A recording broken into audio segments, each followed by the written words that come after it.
के प्रोग्राम में फोकस कंदासीं जेको पैनल मूंसां गॾु मौजूदु आहिनि जो तारुफ़ असां कराईंदसि। अॼु के प्रोग्राम में गुफ्तगू जे लाइ मूंखे जॉइन कयो आहे रेडियो लिंक ज़रिए हिन प्रोग्राम जो इशू आहिनि असलम गौरी साहब JUI जा मरकज़ी तर्जुमान आहिनि मूंसां गॾु हिन प्रोग्राम में शरीक आहिनि वीडियो लिंक ज़रिए। सभिनी खे भलीकार मां जी मेहरबानी मां गुफ्तगू के लिए वक्त ॾिनो।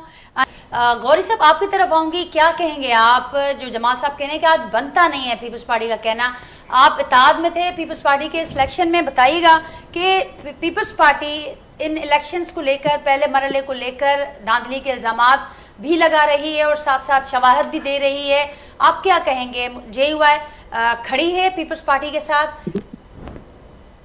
बहुत शुक्रिया जी आपका। मैं दोस्तों की बात सुन रहा था जी। बात यह है कि जो इस वक्त इलेक्शन आजाद कश्मीर में हो रहा है ये तसलसल है उसी इलेक्शन का जो 2024 में 2024 के बाद जितने भी जिमनी इलेक्शन हुए उनमें हुआ और इसी तरह अभी गिलगित बल्तिस्तान में जो कुछ हुआ वहां पर खुद बराबर साहब ने एक प्रेस कॉन्फ्रेंस में कहा कि एक सीट JUI की है, उसने जीती हुई है और मैंने उनका शुक्रिया भी अदा किया हमने उनका, लेकिन फिर वही सीट बाद में जब बराबर साहब को मिल गई तो सब खामोश हो गए। तो बात यह है कि ये इस वक्त है इक़्तिदार की जंग और इक़्तिदार किसने हासिल करना है, किस हिस्से से हासिल करना है, किस तरीके से हासिल करना है, किनके बाजुओं पर बैठ के हासिल करना है, किनके शोल्डर पर बैठ के हासिल करना है। इस वक्त सिर्फ और सिर्फ पावर पॉलिटिक्स चल रही है, अवामी पॉलिटिक्स मुझे कहीं नजर नहीं आता। आजाद कश्मीर में जो कुछ हो रहा है मेरे दोनों मोहतरम पार्टी बड़ी पार्टियों के कायदीन इस वक्त आजाद कश्मीर में वहां हजारों लोग धरना देकर बैठे हुए हैं। कुछ लोग कह रहे हैं उन पर गोलियां भी चल रही है, मीडिया कह रहे हैं गोलियां नहीं चल रही है, मीडिया कह रहे हैं लोग शहीद भी हो रहे हैं, मारे भी जा रहे हैं, अपने लोग क्या अपने लोग। तो सियासी लोग कहाँ हैं? जब सियासी लोग खामोश हो जाते हैं, सियासी हुकूमतें पीछे हट जाती हैं तो फिर अदारे स्ट्रांग होते हैं, फिर अदारे अपने डिसीजन लेते हैं। तो सियासीदानों ने तो वहां को डिसीजन लिया, हमें उन्होंने बार बार कहा, उनके वफद आते रहे, रात की मेरे रास्ते मिलते हैं, उनके लोग आते रहे और वो कह रहे हैं कि हम आप आगे बढ़े, हम आप पर एतमाद कर रहे हैं, इनके साथ बैठ के मामला सेट कर दें। कोई इतना बड़ा मामला नहीं है, देखिए मेरी बात सुन लीजिए, कोई इतना बड़ा मामला नहीं था। मैं तो थोड़ा सा इशू से आगे चला गया। तो खैर मैं ये कहना चाह रहा था वहां पर जो इस वक्त इंतखाब हो रहे हैं, मेरे दोस्त जो बात पहले कर रहे थे मैं उसी को थोड़ा सा करूंगा कि तो हमने गिलगित बल्तिस्तान के इलेक्शन के दौरान एक आवाज चारों तरफ से आई थी और उसके बाद में दबा दिया गया कि गिलगित पीपल्स पार्टी का है और आजाद कश्मीर मुस्लिम लीग का होगा। तो यही वजह है कि मियां साहब वहां पर गिलगित में अपनी जो कैंपेन थे छोड़ के बीच में से चले गए थे और जिस तरह से भरपूर आज आजाद कश्मीर में मियां साहब कैंपेन कर रहे हैं उन्होंने उस तरह से गिलगित में नहीं की। तो ये एक फार्मूला है, उस फार्मूले के पावर शेयरिंग का फार्मूला है, उसी पावर के तहत वफाक में हुकूमत है, उसी पावर के तहत गिलगित में है, उसी पावर के तहत अब आजाद कश्मीर में बनने जा रही है। मुझे आवाम कहीं खड़े हुए नजर नहीं आ रहे। आवाम कहाँ है? आवाम धरनों में बैठे हुए, आवाम गोलियां खा रहे हैं, आवाम एहतजाज कर रहे हैं। वही फार्मूला सेम है, उसी फार्मूले उसी पैटर्न को फॉलो किया जा रहा है। तो उस पैटर्न को जब फॉलो किया जा रहा है तो जैसे जमाल साहब ने भी कहा कि सब कुछ प्री प्लान्ड है, तो प्रिय शोर किस बात का है? इसके पीछे क्या कहानी आपको नजर आ रही है? शोर तो इसलिए है ना कि आपकी मीडिया की पूरी तवज्जो इसी शोर पर है ना। जो कुछ वहां हो रहा है 2 दिन से, जिस तरह हो रहा है, मुजाहिरीन है, लोग हैं, एहतजाज है, एक्शन कमेटी है, जो भी वहां सिलसिला चल रहा है तो मीडिया पे नहीं है। मीडिया पे तो ये शोर ही शोर है। ये सब कुछ एक प्री प्लान खेल चल रहा है, प्री प्लान हो रहा है। आने वाली तारीख में इन्हीं में से जो लोग इस वक्त वहां पर जो सब कुछ कर रहे हैं, ये किताबें लिखते हैं, जब रिटायर हो जाते हैं बड़ी बड़ी किताबें लिखते हैं, तो जब किताबें लिखेंगे और वो किताबें हमारे बच्चे पढ़ेंगे तो हम पढ़ हमें सुनाएंगे तो बड़ी शर्म आएगी। वो तारीख हमें बताएंगे कि हमारे हाथों ये हुआ था, हमने ये किया था, फलां ये कर रहा था, फलां ये कर रहा था। अब सब लोग वहां बैठे हुए हैं, सियासी लोग खामोश हैं। वफाक में गवर्नमेंट मुस्लिम लीग की है, सूबे में आजाद कश्मीर में गवर्नमेंट पीपल्स पार्टी की है। तो दोनों कायदीन वहां बैठे हुए हैं, क्या वहां बैठी हुई है, तो फिर ये क्यों हो रहा है वहां पर? इसको क्यों नहीं सियासी तौर पर हैंडल किया जा रहा? क्यों नहीं सियासी तौर पर इसके मामले को ठीक किया जा रहा? हमने पार्लियामेंट में भी बात की, वहां भी ये बात हुई और सबने कहा, खुद बलावल साहब ने भी कहा कि मैं मौलाना साहब के साथ हम उनको मेरी तरफ से मैं उनके साथ खड़ा हूँ और उनको अख्तियार किया जाए कि इस मामले को देखें। लेकिन तो वो फिर संजीदगी नहीं, कहीं से किसी ने राब्ता नहीं किया, हम बार बार राब्ते भी करते हैं। तो मामला कहीं और कुछ हो रहा है और उन मामला को दबाने के लिए कहीं मीडिया पे कुछ और चल रहा है। ये सब आसान है, इससे कोई ढकी चुकी बातें नहीं। और अगर मुझे थोड़ी सी आप बात कर रही थी तो मैं दो डोनर्स की बात करता हूँ। तो मैं अभी पिछले 2 माह से मैं कराची से बाहर था, रात ही वापस आया हूँ। तो मैं 2 बार जब पैसे बाहर था, मैं कटरा भी गया हूँ, मैं इस्लामाबाद भी गया हूँ, मैं लाहौर और फैसलाबाद भी रहा हूँ और मैंने वहाँ जो हालात देखे हैं कि लोग बेरोजगार हैं। पंजाब जिसको आप रिच कंट्री कहते हैं, तो बहुत रिच सूबा कहते हैं, कि सबसे अमीर सूबा है, वहां पर आवाम की हालत गर्गू है। आप जाके देखें, लोग जो भी पंजाब में देखे, लोग अपनी लाशें हाथों में उठाए फिर रहे हैं, उनको कफन दफन नहीं मिल रहा है।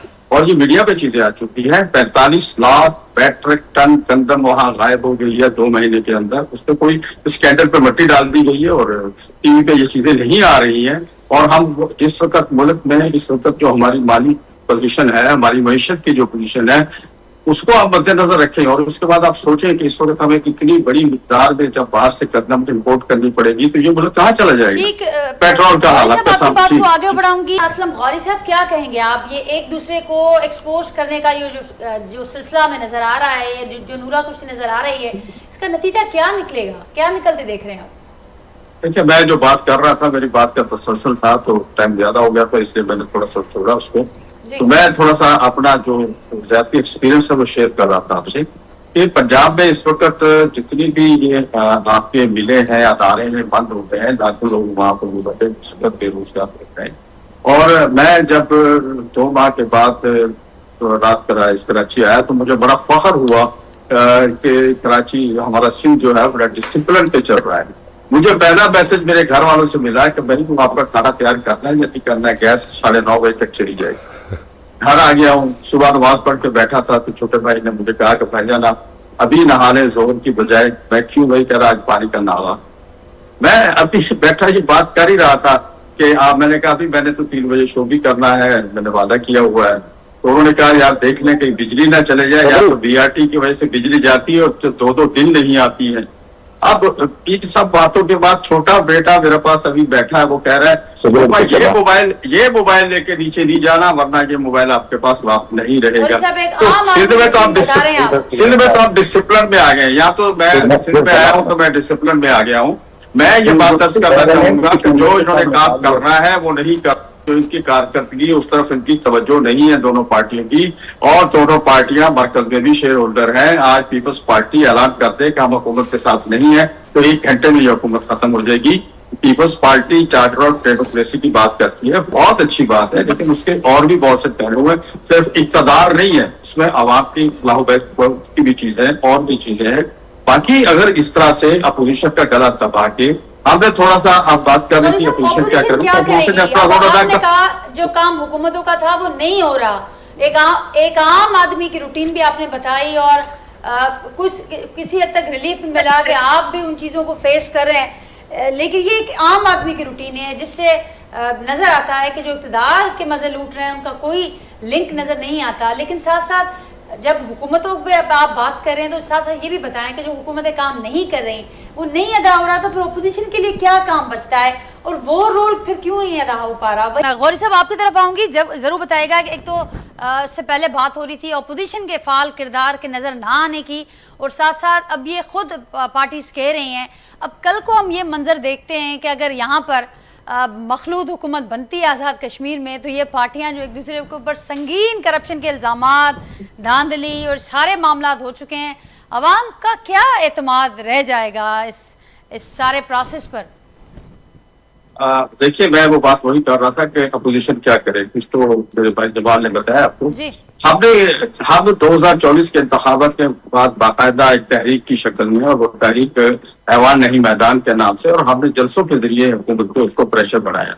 अभी आपके सामने कराची, बशीर, चारसदा के बाद जैसे हम कसूर में दाखिल हुए तो तूफान बदतमीजी खड़ा हो गया। हालांकि वो सियाको समाज से हटा के पूरा सिर्फ इसलिए कि ये एक अपोजिशन पार्टी की शोर मचा रही, इसी का तो इसको बैकफुट पे ले जाओ, इसको दबाओ। और फिर ये एक अजीब तमाशा शुरू हुआ कि जो हमारे दोस्त थे वो भी कहने लगे, हर आदमी जज बन गया, कोई कहे माजरत करे, कोई कह रहा माफी करे, हर आदमी जज बन के खड़ा हो गया। मीडिया अलहदा जज है, सियासतदान अलहदा जाते हैं, गुजरा अलहदा जज है। बात यह है, मैं समझता हूँ कि हम लोगों ने माजी से कुछ नहीं सीखा। मेरे भाई ने भी बहुत अच्छी बात की, जरदारी साहब इतना सा जेल में रहे, उनकी पूरी जिंदगी जवानी जेल में गुजर गई। मुझे ये बताएं उन पर क्या आपने शामिल किया, या नवाज शरीफ को इतनी दफा जेल में डाला गया, उसके बाद क्या हुआ? माशाल्लाह की हुकूमत है।